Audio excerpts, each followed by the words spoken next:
Welcome to the Meaningful Medicine Podcast, a Novant Health podcast bringing you access to leading doctors who answer questions they wish you would ask. From routine care to rare conditions, our physicians offer tips to navigate medical decisions and build a healthier future. I'm Carl Maronich, your host, and today we're fortunate to be joined by Dr. Phillip Marks, a urologist with Novant Health Urology in Wilmington. Dr. Marks, welcome to the podcast. Thanks for having me. Yeah, we're going to be talking about prostate health and enlarged prostate, but maybe we start with talking about what the prostate is and what its function should be. Well, the prostate is a small gland that surrounds and is below the bladder opening, and its prime function is fertility. It provides a transport mechanism for sperm cells and semen. However, as we age, it tends to perform in different ways, and it tends to enlarge with age and can cause urinary complaints. So early on, needed for fertility and as a transport medium for sperm cells. And as we age, it tends to be more troublesome. Oh, and so let's talk about how common an enlarged prostate is in men. Is it a common condition? It's one of the more common conditions that we see in our practice. Most middle-aged men starting around the age of 50 will experience some symptoms of prostatic enlargement. And in fact, about 70% of men, if they live to the age of 80, will experience some urinary complaints attributable to an enlarged prostate. So is it frequency of urination that changes over time? Is that the biggest issue? It's one of the issues that people tend to complain about, men tend to complain about. But it might be a range of symptoms from difficulty urinating, slow urinary stream, hesitation in starting the urinary stream, feeling like they're not emptying well, or urgency. I gotta go quickly. I'm going to guess because of the fertility component, there's some sexual issues as well, potentially with the prostate. It can be, certainly with medications and or treatment, there can be some untoward sexual side effects, which are easily mitigated with treatment. So if someone's having these symptoms, what should their course of action be? Well, it depends how bothersome. Studies have shown that screening for enlarged prostate and or prostate cancer should occur in most men by the age of 50. And that screening should include a check for the urine, a so-called urinalysis, a PSA screening blood test initially, and lab work, chemistries, make sure kidney function is within normal limits. And if there are significant symptoms, then we can take that a little bit further. What are the causes generally for an enlarged prostate? Is it, you mentioned age being one of them. Are there other causes? Well, it's an affliction of age for sure. And in most men, an inevitability that will cause some problems. But certain medications can exacerbate symptoms, such as medicines for diabetes or diuretic use that's used for hypertension or congestive heart failure. But there's no other medication that will enlarge the prostate faster. However, some men will take testosterone replacement therapies, and that can hasten the growth of the prostate. You mentioned screenings and such. Those are generally conducted by the primary care provider, or should be, so therefore regular checkups are an important thing. Right. Regular checkups are very important. That should also include a digital rectal examination to get a feel of the prostate and make sure there are no lumps or bumps or irregularities. What are some of the frontline treatments for an enlarged prostate? If somebody is symptomatic, then we can consider at least behavioral therapy initially.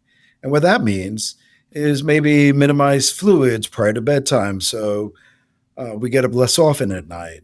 Maybe before traveling, we would choose fluids that are not diuretic producing, such as coffee, tea, or soft drinks. But if symptoms persist and within 6 weeks of at least a trial of behavioral therapy, initially we try medications. And I understand that you're doing some new treatments, that aquablation, if I'm saying that correctly. Maybe you can talk a little bit about that. Sure. So when frontline medications fail and patients are still symptomatic or develop side effects related to medication, will evaluate the man for a more aggressive approach with surgery or procedures. Aquablation is a new form of treatment that combines robotics, artificial intelligence, and cystoscopy and all of the elements that we're all well familiar with. And it's been marvelous in terms of outcome, ease of use, and it's considerably more precise than traditional surgery is. Are there certain patients who are better candidates for the aquablation than others? Yes, good question.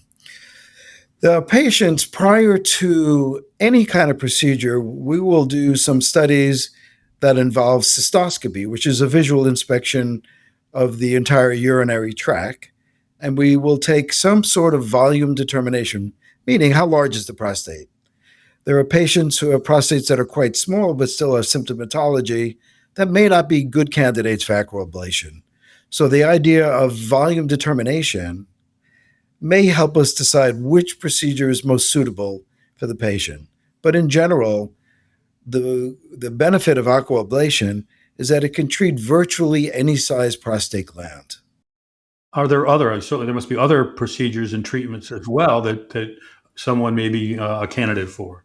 Right. There are a host of treatments that we use in our armamentarium when we decide that somebody needs to have prostate procedure.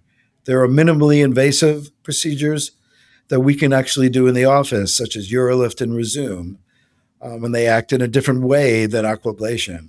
Outpatient procedures, such as laser therapy for the prostate, are commonly utilized as well.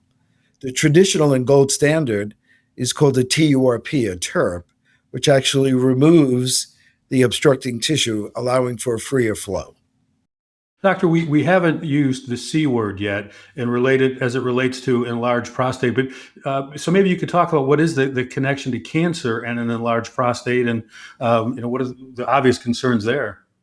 Well, there's actually no physiologic connection. However, for men who are being screened for an enlarged prostate, part of the evaluation is a PSA blood test and a digital rectal examination.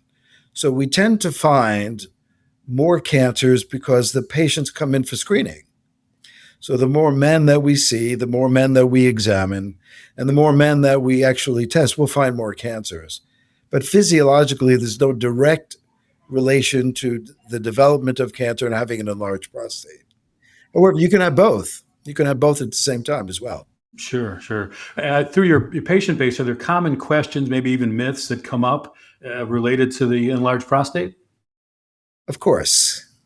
I would say the most common myth that we see or misinformation is that all treatment for prostate will result in some type of sexual dysfunction, and that's not accurate. The benefit of aquablation that we find is that it preserves ejaculatory function, preserves sexual function, and certain untoward side effects that we may see with other forms of treatment. That's good to know. So again, we talked earlier about regular checkups, an important thing. If you're some symptoms, more frequent urination, those kind of things, don't ignore those. Make sure you're seeing your doctor. That would be the advice. Oh, most certainly. And if there's any bleeding of any kind, that should be evaluated. Change in the patient's normal urinary habits should also be evaluated. But urinalysis should be a great screening tool. PSA blood tests should be done periodically.